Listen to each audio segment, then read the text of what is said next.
주 안에서 사랑하는 여러분, 어릴 적 달리기를 하다 보면 저는 정말 발이 안 보일 정도로 열심히 달려야만 했습니다. 그런데 제 친구 중 한 녀석은 언제나 저보다 여유롭게 달렸습니다.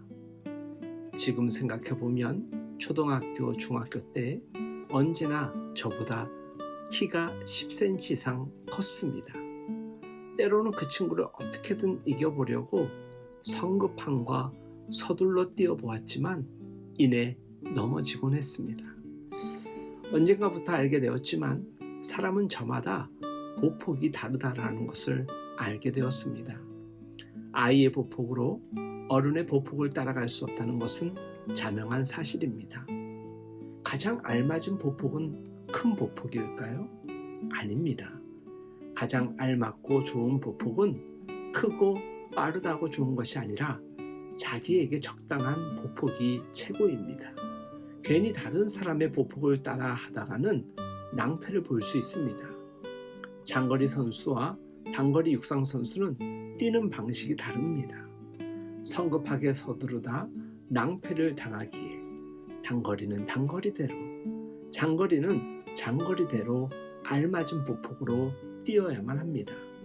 우리의 인생을 생각하면 아마도 단거리가 아니라 장거리가 될 것입니다.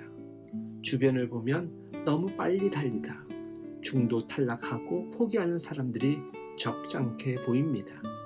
남들이 부러워할 만큼 성공의 자리에 일찌감치 올랐지만 한순간에 추락하는 이들도 보았을 것입니다. 멋모르고 속도전에 빠지게 되면 시야가 좁아지고 허덕이다 쉽사리 끝나게 될 것입니다. 무리한 보폭은 결국 사고로 이어지는 것입니다. 요즘 우리 자녀들을 보면 조금은 안쓰럽습니다. 부모의 성화에 시달려 자기 보폭보다 훨씬 큰 보폭으로 쫓기듯 달려가고 있습니다.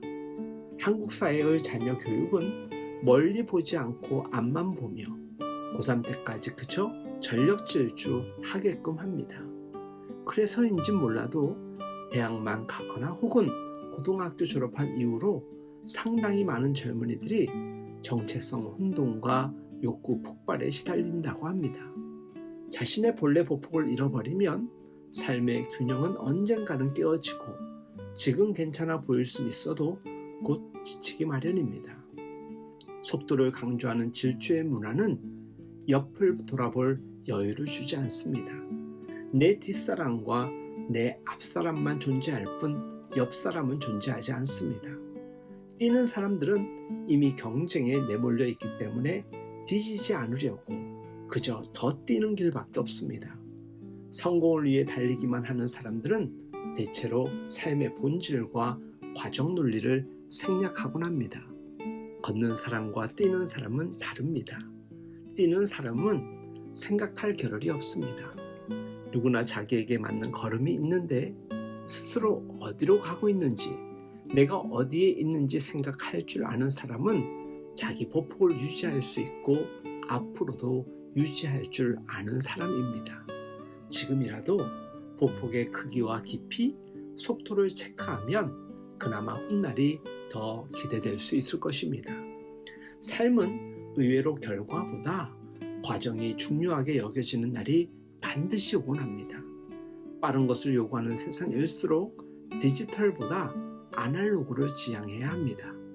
기계와 같은 속도에 맞추면 언젠가 쓰러지는 일만 남을 뿐입니다. 아무리 잘 뛰는 사람이라도 계속 뛸 수만은 없습니다. 결국 페이스 조절을 잘 하는 사람이 지혜로운 사람입니다. 토끼와 거북이 경주 이야기에서 토끼와 거북이의 경주는 출발부터 부당해 보입니다. 기어가는 거북이에 비해 뛰는 토끼는 마치 디지털과 같아 보입니다.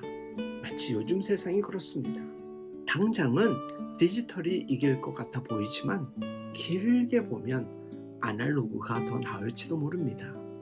벌써부터 곳곳에서 AI의 편리보다 불평과 재앙과 같은 일들이 일어나고 예상되고 있지 않습니까? 언제부턴가 업적은 이루었으나 행복은 없고 따뜻한 인간미도 사라져 버렸습니다. 성공은 했는데 지친 인생들이 많아 너무나도 가슴이 아프고 시려옵니다. 살기 위해서 돈을 버는지 돈을 벌기 위해 사는지 분간을 못하고 살아가는 우리 시대의 상당히 많은 다수를 우리는 만나고 보고 있습니다. 혹 우리일 수도 있습니다. 어찌 생각하면 무엇을 많이 이루지 못해 불행한 것이 아니라 무엇을 이루어야 하는지를 몰라 불행한 시대일 수 있습니다.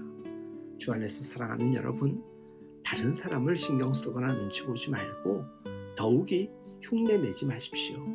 자신의 보폭에 맞춰 꾸준하게 지속적으로 포기하지 않고 목표를 향해 나아갑시다. 다른 사람의 보폭을 따를 이유가 없지 않습니까?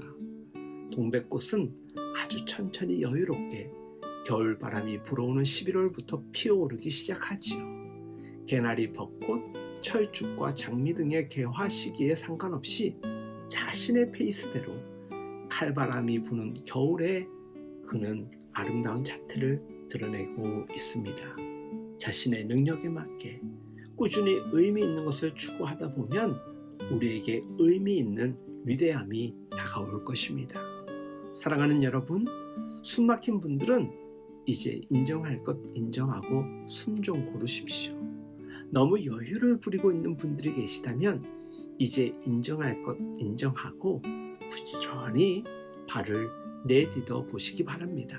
그렇지 않아도 우리가 가는 이 십자가의 길, 멀고 험해도 주님의 품을 향해 안정된 보폭으로 지속적으로 가야 하지 않겠습니까? 오늘도 너무 멀리도 말고 너무 짧게도 아닌 오늘 가야 할 만큼만, 오늘 갈 수 있는 보폭으로만 각자의 길을 내딛는 우리 모두가 될 수 있길 예수님의 이름으로 축복하며 응원합니다.